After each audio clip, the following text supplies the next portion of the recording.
de trabajadores porque no son otra cosa que eso, quienes han caído bajo la línea de pobreza en estas últimas décadas de democracia, gran deuda de la democracia, pero también en este último año con Javier Milei. Y se generó toda una controversia a partir de una estimación que luego fue replicada por distintos centros de estudios y académicos que hizo la Universidad Católica Argentina, el Observatorio de Derecho Social de la UCA. ¿Qué hizo la UCA? Mirá, estimó cuánto alcanzó la pobreza en el tercer trimestre de este año. Y ese 38,9% que estimó la UCA, repito, no es un dato oficial, generó mucha polémica, mucha controversia, porque marca justamente una caída muy fuerte respecto de la disparada inicial después de la devaluación con la que arrancó su gobierno Javier Milei, con la que debutó Luis Caputo allá por diciembre, cuando todavía no había cambiado el año, a poco de asumir la Libertad Avanza. Claro, ese salto brusco que pegó 10 puntos durante el primer trimestre de este año, a caballo de esa devaluación, fue un salto de 5,5 millones de personas. Y cuando salió esta estimación, rápidos, los que van gustosos, solícitos a auxiliar al ganador, dijeron, ya está, con Milei está bajando la pobreza. Bueno, el propio presidente, apenas se conoció esta estimación, dio un discurso en la Bolsa de Comercio de Córdoba. Fíjense la euforia con la que habla de pobreza, pero además lo que proyecta hacia adelante, que es lo que me parece más interesante que discutamos a la luz de los datos. Ahora, si yo tomo al club de los imbéciles devaluadores, frente a ese caso, ¿qué me dicen? ¡Devaluó! ¡Devaluó! Porque el tipo de cambio real se te apreció. No, en realidad tengo una señal de que tengo que invertir en el sector no transable. Esto no es menor. Porque quiere decir que bajo este contexto, y se sigue dándose esta situación en el sector energético y el sector minero, y que vamos a exportar tanto, les aviso que hay una oportunidad de negocio furiosa adentro del sector no transable. ¿Y cuál es la característica del sector no transable? Por ejemplo, los servicios. Es que son intensivos en mano de obra. Por lo tanto, esto también va a traer, ¿qué? Mucho mejora en el empleo y en los salarios reales, que va a ser una máquina de bajar la pobreza y la indigencia. Pocas veces expresó con tanta nitidez hasta dónde pretende llevar su política de dólar barato el presidente Javier Milei. Lo que dijo es que no hay sobrevaluación, que los que le dicen que está sobrevaluado el tipo de cambio y que hay que devaluar son unos tarados. Hay pocos que se animen a decirlo aquí, a pesar de que todos los economistas lo piensan, pero quien lo dice nítidamente es el economista jefe del Instituto de Finanzas Internacionales, Robin Brooks. El Instituto de Finanzas Internacionales, para el que no conoce, es algo así como la cámara de los grandes bancos de Wall Street. ¿Qué escribió Robin Brooks en su cuenta de Twitter? Bueno, hizo una comparación entre el tipo de cambio de Argentina y de Brasil. Y dijo, Argentina y Brasil están uno al lado del otro. Son grandes socios comerciales. Por eso no tiene sentido que Argentina se haya convertido en el país con la moneda más apreciada, más cara de todos los mercados emergentes y que Brasil sea la más barata, que Brasil se haya devaluado a un mínimo.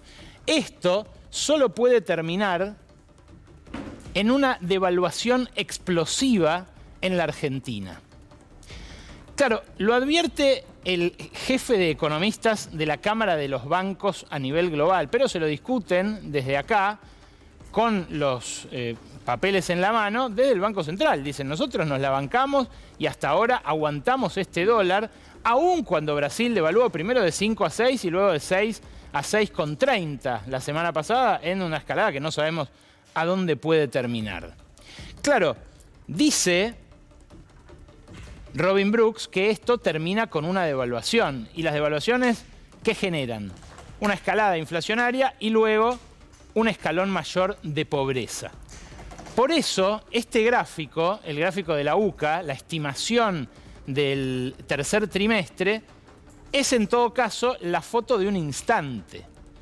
Ese instante ya no es el actual, es el tercer trimestre, va a estar sucedido por otro trimestre, que es sí el actual, el cuarto, en el cual la pobreza lo más probable es que suba, porque estadísticamente lo que ocurre es que la pobreza en los trimestres pares aumenta y en los impares se reduce. ¿Por qué se reduce? Porque se computa el aguinaldo, y aunque los pobres mayoritariamente no cobren aguinaldo, son esos trimestres de más circulación de dinero, de más movimiento en la economía, de más changas, de más ingresos para toda la clase trabajadora. Claro, de todas maneras, esa baja tan pronunciada, generada por la caída de la inflación, que es innegable, y por ingresos que ahora vamos a ver, el INDEC capta de una manera estimativa simplemente, es una baja sostenida. Ahora, ¿quiere decir que la pobreza vaya a seguir bajando? ¿Quiere decir que hay menos pobres? ¿Acaso después de un año de Milei? Bueno, la comparación correcta, que es la comparación interanual entre los mismos trimestres, ya marca que no hay menos pobres. Incluso, dando por buena esta estimación de la UCA, es superior al 38,6 que había en el tercer trimestre del año pasado. Un momento en el cual ni siquiera se había dado todavía el desbarranque de la gestión de Sergio Massa, cuando ya quedaba poco que hacer para contener los precios que había intentado contener de mil maneras infructuosamente, y cuando efectivamente ya se incubaba un salto en la pobreza, devaluara o no Caputo después. Ahora, hay otros aspectos metodológicos a tener en cuenta que permiten por lo menos revisar tanta euforia, revisar esto de la máquina de bajar la pobreza. Uno de ellos, por ejemplo, es eliminar el desfasaje temporal que hay en todas las mediciones de pobreza que comparan los ingresos de un periodo con los precios de otro. ¿Qué se toma para hacer una comparación como las que se hacen al medir la pobreza de ingresos? Se toma la cantidad de ingresos que tiene un trabajador en un momento, pero la vara de la pobreza es, una vara desfasada un mes o desfasada un trimestre, según lo que se tome. Este cálculo, sin el desfasaje, lo hizo Daniel Steingart. Daniel Steingart es un sociólogo que está al frente de los equipos de datos de Fundar, que corrigió justamente, ahí tenés arriba, en una línea gris, la tasa de pobreza que estimó la UCA, la que viene midiendo el INDEC, y abajo la tasa con ese desfasaje corregido.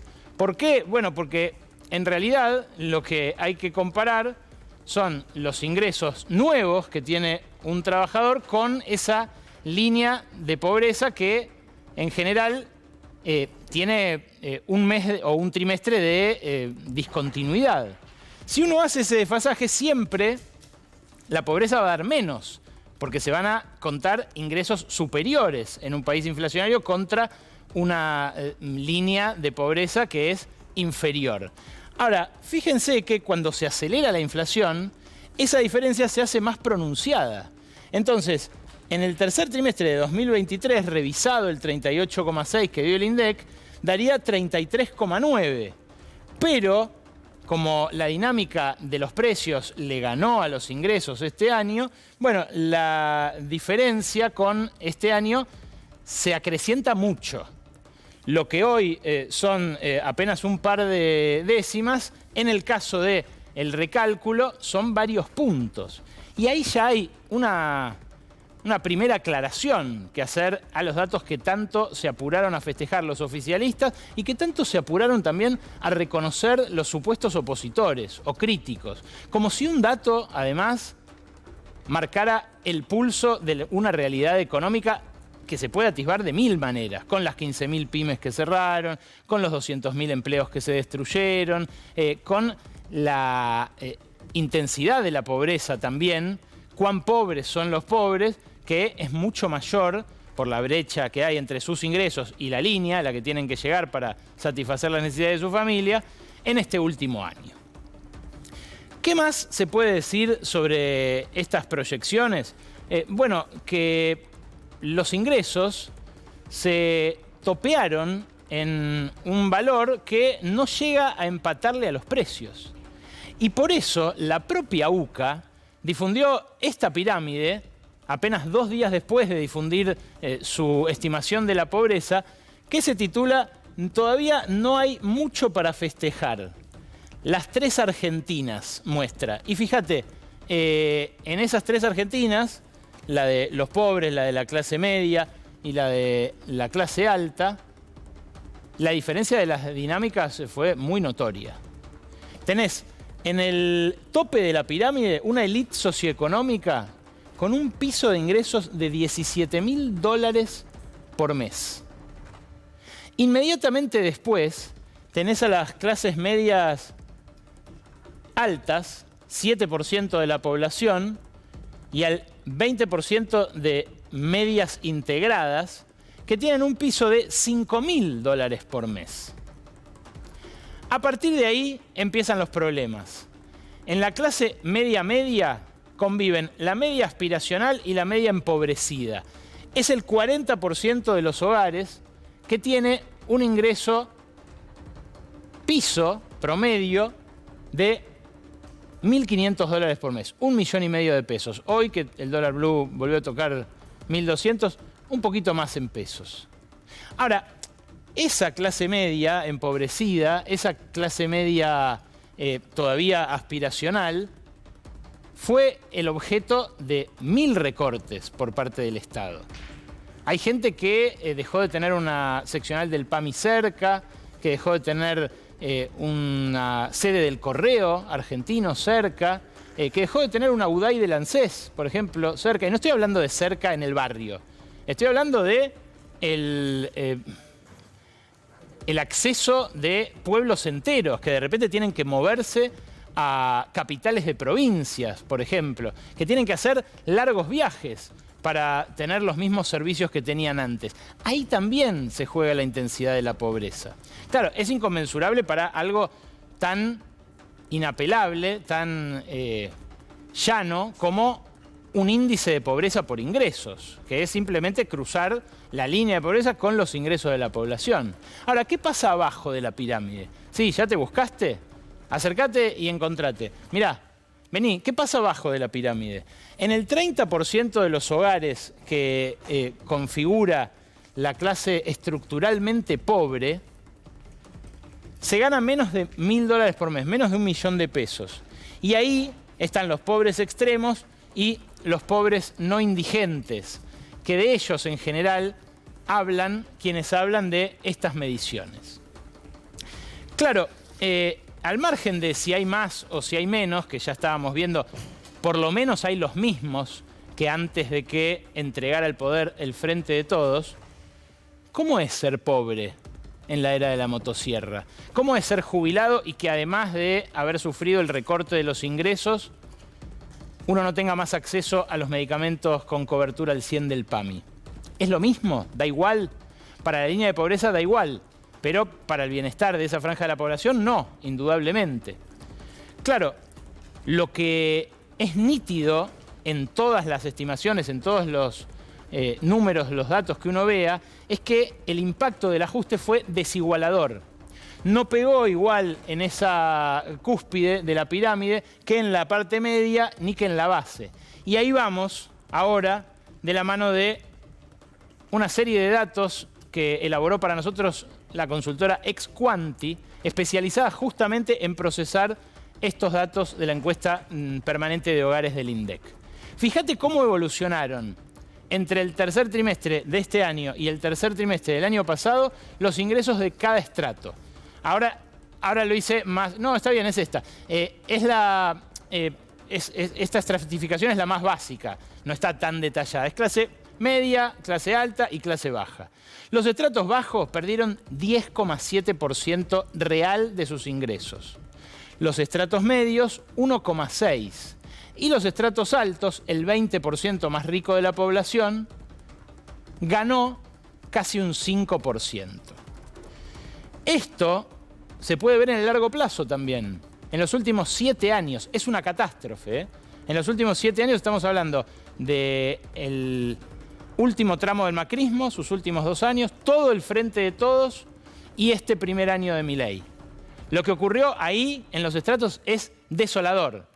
El sector bajo perdió 37% de sus ingresos, el medio un 28% y el alto también perdió 17%, sobre todo en ese último periodo de Macri en el cual volvió un viejo invitado del que ya vamos a hablar ahora, el Fondo Monetario Internacional.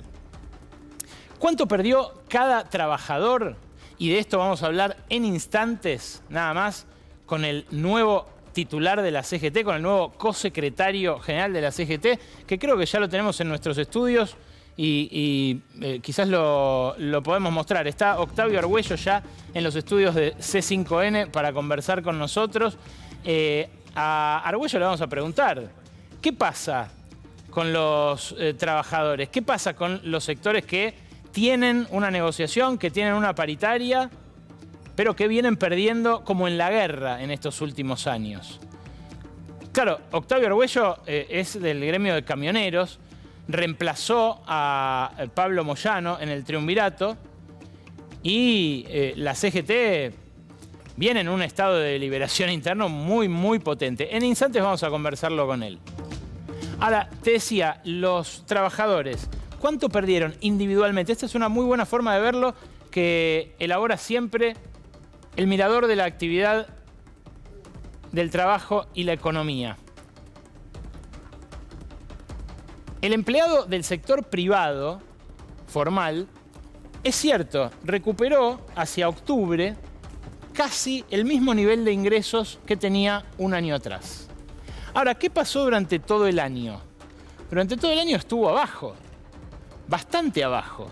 De hecho, arrancó perdiendo más del 10% de sus ingresos. Un recorte parecido al que hubo allá por principios de los 2000, cuando Patricia Bullrich ejecutó aquel famoso recorte del 13%. Era todavía la época de la convertibilidad, pero desde entonces el único momento en el que los ingresos se resintieron así fue al año siguiente, con la devaluación, en 2002. Bueno, se fueron recuperando de a poco, pero a plata de hoy, lo que perdió un trabajador privado promedio en la Argentina fue casi 1.100.000 pesos de bolsillo. Al estatal le fue peor. Mirá cómo da su gráfico.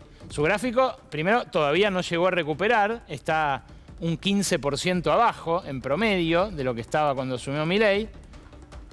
Pero además, en el acumulado, perdió más de 3.300.000 pesos. Claro, para la mayoría son 2 sueldos lo que le robaron este año por la falta de actualización del haber de cada uno de los convenios que hay en el Estado. Y esta es, junto con la plata de los jubilados, que vino a compensar el déficit de otras áreas, la gran fuente de la transferencia de ingresos regresiva que llevó adelante aquella devaluación inicial de la Libertad Avanza. Lo que intenta hacer ahora Milei cuando dice voy a sostener el dólar acá y voy a generar una máquina de bajar la pobreza, es una especie de 1 a 1 sin dólares. Lo hemos hablado aquí en reiteradas ocasiones.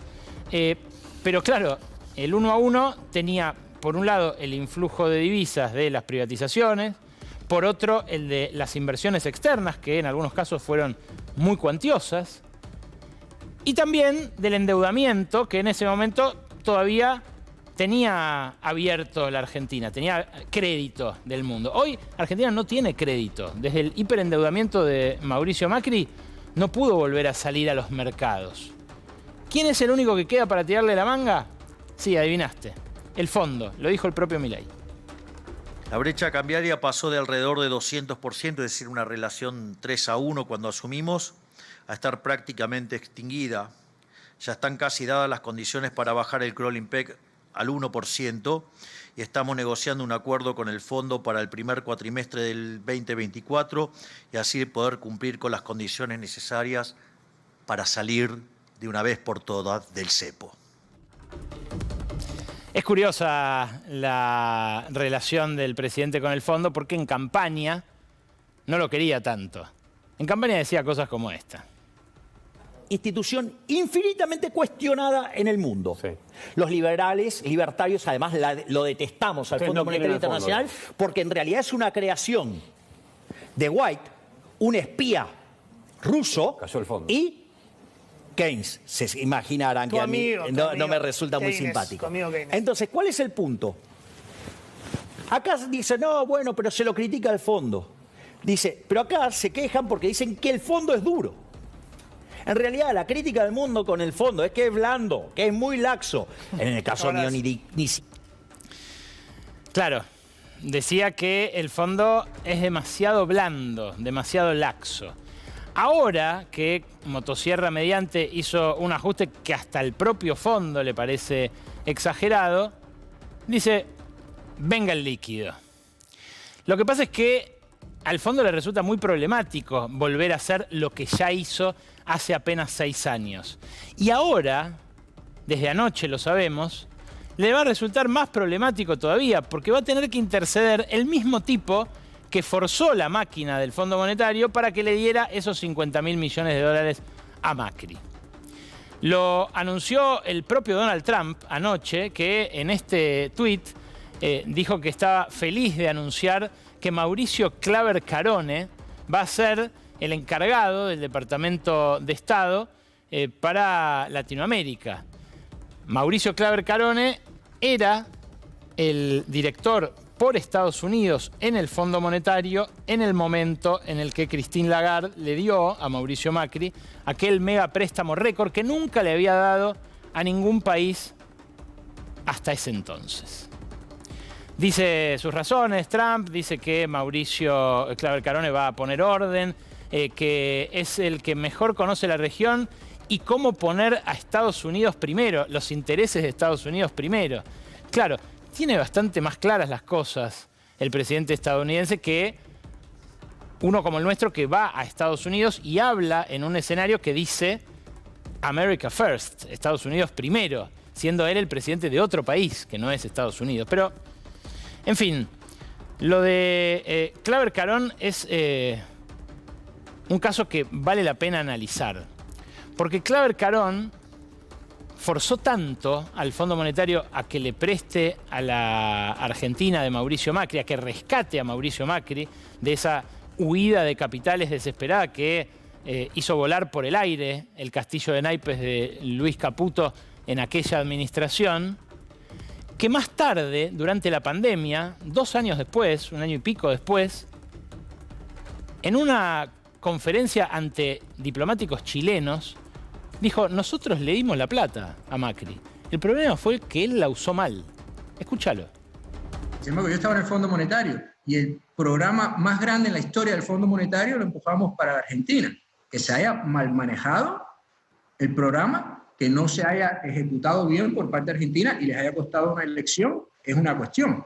Pero debido a nuestro interés en Latinoamérica, peleado contra los europeos, porque yo era que tenía a los europeos enfrente de mí, cuando quisimos impulsamos el programa de asistencia más grande en la historia del Fondo Monetario Internacional para ayudar a la Argentina en su momento de crisis, fueron los europeos que estaban peleados contra nosotros porque no querían ayudar a la Argentina, porque no les interesaba el hemisferio occidental. Claro, no es que los europeos no querían ayudar a la Argentina, los europeos no querían violar los estatutos del fondo porque no se le podía prestar esa montaña de dinero a un país que estaba experimentando continuamente una fuga de capitales. Pero Carone lo consiguió y como Macri se lo malgastó, después estaba así de enojado. Después vino una historia en la cual este mismo cubano-americano termina como presidente del BID, del Banco Interamericano de Desarrollo. Y el gobierno argentino, el gobierno del Frente de Todos, le hace campaña en contra porque Gustavo Vélez, en ese momento secretario de Asuntos Estratégicos de Alberto Fernández, quería ser él quien presidiera ese banco. Claro, pierde el lobby argentino, termina asumiendo Claver Carone como jefe del BID, y el representante argentino ante el BID era Guillermo Francos, el actual jefe de gabinete de Javier Milei. Sí, delicias de la casta. El actual jefe de gabinete era no solo funcionario del Frente de Todos, de Alberto Fernández, sino que además era un funcionario clave para la gestión de los intereses financieros internacionales de la Argentina. Francos se llevó muy mal, tuvo una tirria profunda con Claver Carone porque era hombre de Vélez en aquel momento, antes de saltar a La Libertad Avanza. Claver Carone lo miraba con mucha desconfianza, miraba también a Alberto Fernández con mucha desconfianza. En septiembre del año pasado, cuando Francos ya había dejado su cargo en el peronismo para hacer campaña por Milei, hizo un balance Francos respecto de su paso por el BID. Dijo: irrumpió en un momento un presidente puesto por Estados Unidos que vino con enorme prepotencia y quiso llevarse todo por delante. Claver Carone le respondió en un reportaje que le dio a La Política Online, Andrés Fidanza. Dijo: ni me interesa ya el tema del banco. En el medio lo habían destituido por un escándalo de proporciones, por haber beneficiado a su pareja, que también trabajaba en el BID, con un aumento de sueldo. Argentina empujó ese despido.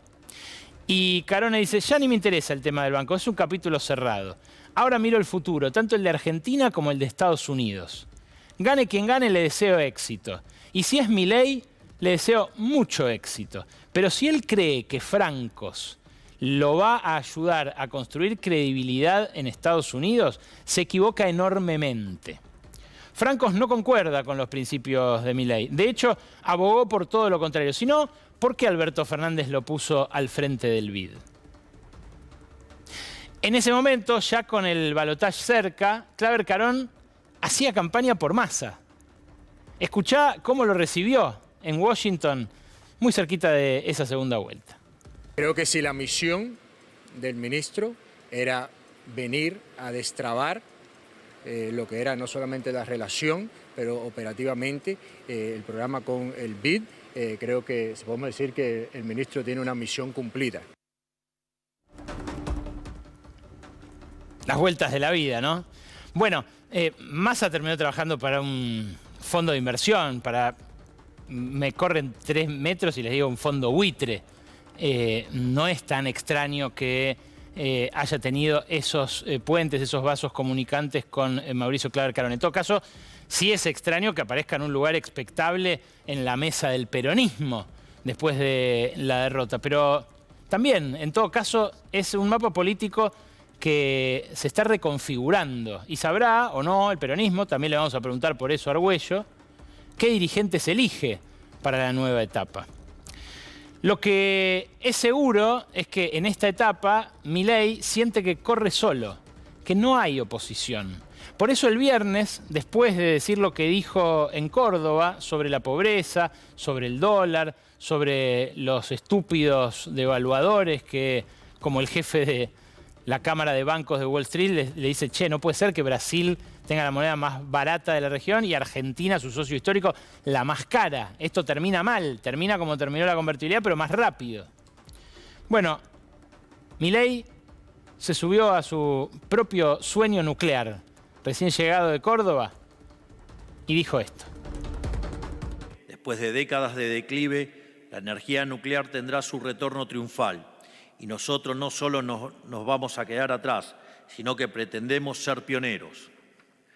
Precisamente para esta tarea he convocado al doctor Demian Reidel. Él ha sido el jefe de mi consejo de asesores a lo largo de este año y enfocado especialmente en pensar el largo plazo.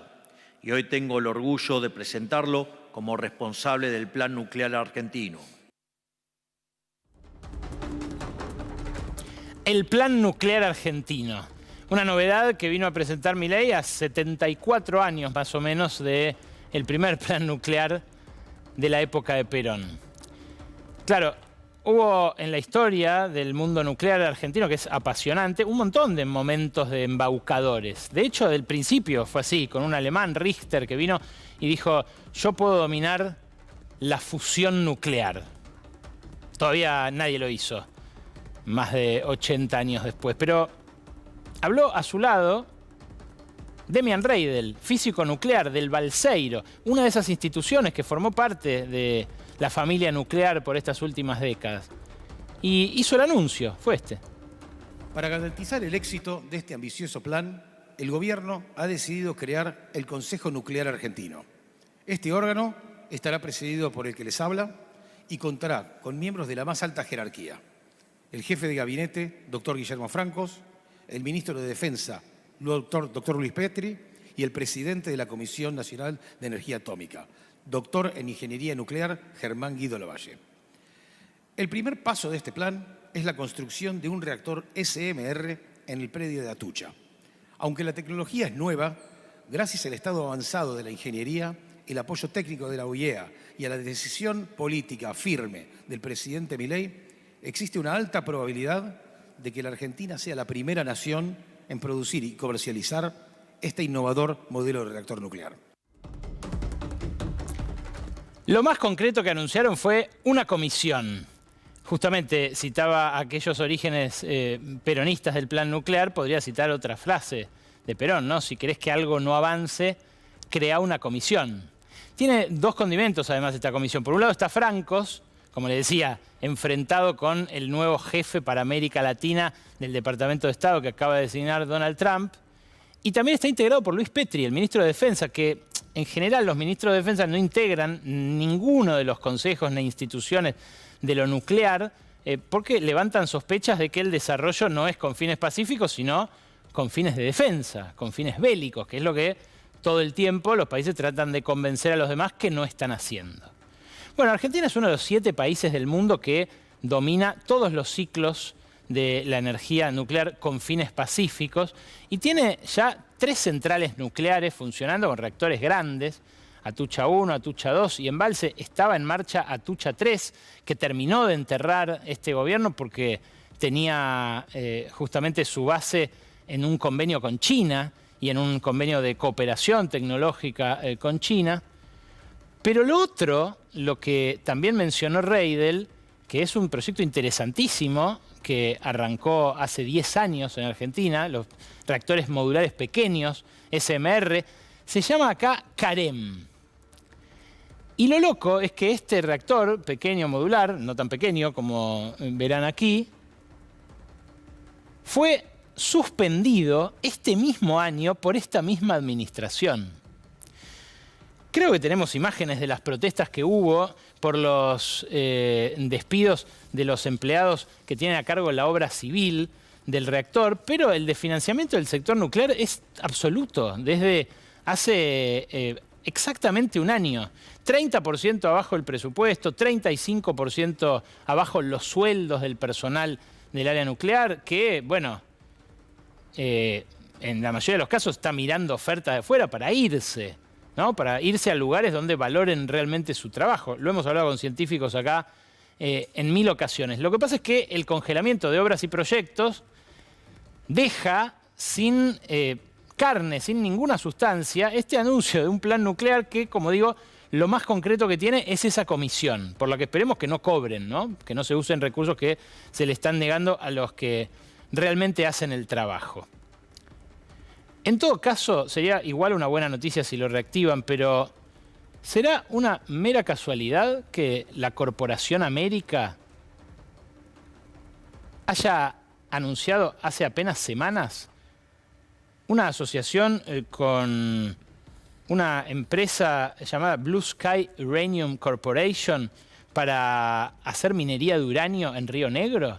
Digo porque Corporación América es el holding que preside Eduardo Urnequian, en donde trabajaban antes Javier Milei y Guillermo Francos.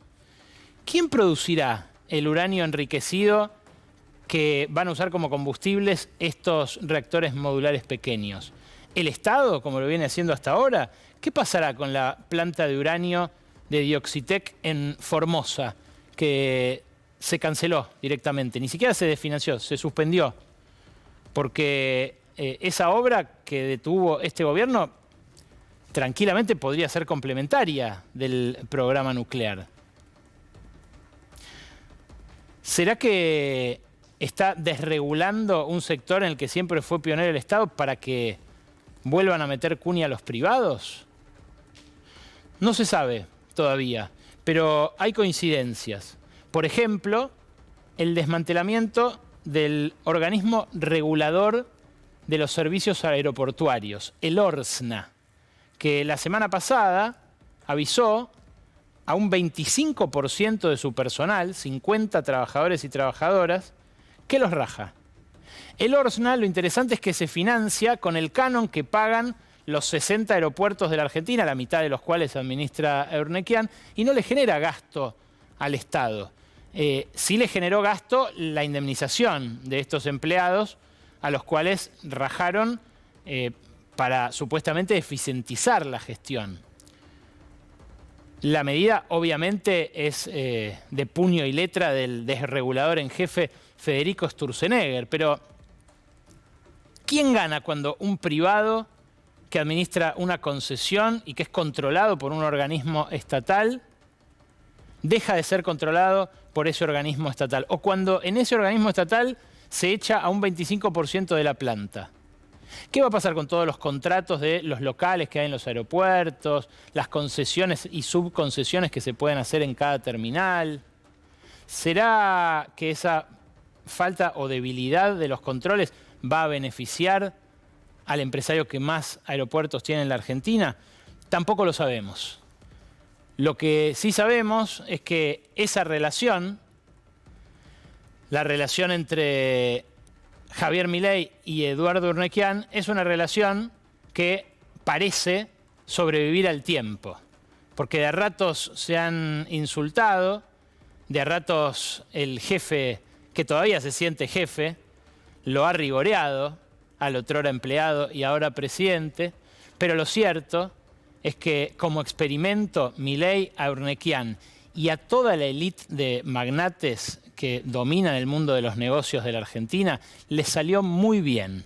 Y por eso lo aplaudió la Asociación Empresaria Argentina en pleno la semana pasada, y por eso también Milei se siente tan respaldado, aun cuando su esquema económico, como dice el propio fondo y el propio Instituto de Finanzas Internacionales, sea tan frágil como muestran los datos.